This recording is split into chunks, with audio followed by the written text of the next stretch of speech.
On va parler à présent d'un premier roman très réussi. Son titre, Maudite soit-elle, aux éditions Scrinéo, qui sort en librairie demain. Et son auteur, Vincent Dezombre, est notre invité. Bonjour. Bonjour. Vous êtes journaliste à Marseille, Marseillais d'adoption, originaire de Touraine, comme votre héroïne, Nathalie, une jeune femme qui va retourner sur les traces de son enfance à la suite d'un fait divers à Marseille. Oui, tout à fait. Nathalie, qui est l'héroïne de mon livre, a vécu un drame dans son enfance. C'est le suicide de sa mère.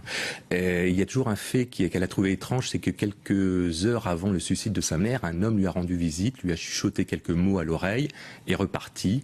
Et Nathalie, qui avait 10 ans à l'époque, a toujours été persuadée qu'il y avait un lien entre la visite de cet homme, cette conversation et le suicide de sa mère. Sauf qu'à l'époque, elle avait 10 ans, personne ne l'a cru.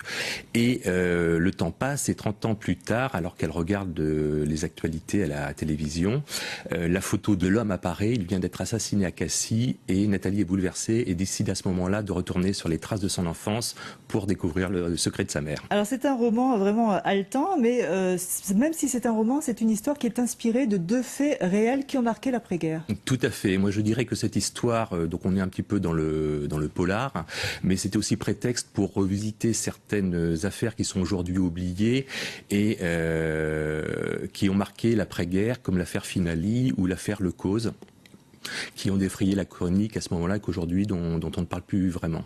Alors on peut découvrir en fait ces deux affaires parce que c'est le principe de cette maison d'édition qui s'appuie sur des faits réels ou des faits de société. Et à la fin du livre, en fait, vous expliquez quelles étaient ces affaires. Tout à fait. Alors dans les histoires, moi je me suis inspiré de ces affaires, mais la particularité de Scrinéo, c'est en fin d'ouvrage de rappeler nos sources d'inspiration. Et donc il y a un petit cahier documentaire qui rappelle de façon plus journalistique quelles étaient ces affaires. Alors vraiment, j'invite les gens à lire d'abord le roman et à ne pas chercher à savoir quelles étaient ces affaires, oui, parce que sinon ça coupe quand même un petit peu le suspense. Alors c'est vrai que ça ferait vraiment une très belle histoire aussi, un très bon film pour la télévision ou pour le cinéma. Pour vous, c'est toujours l'écriture une évasion ou vraiment une envie de nouvelle carrière?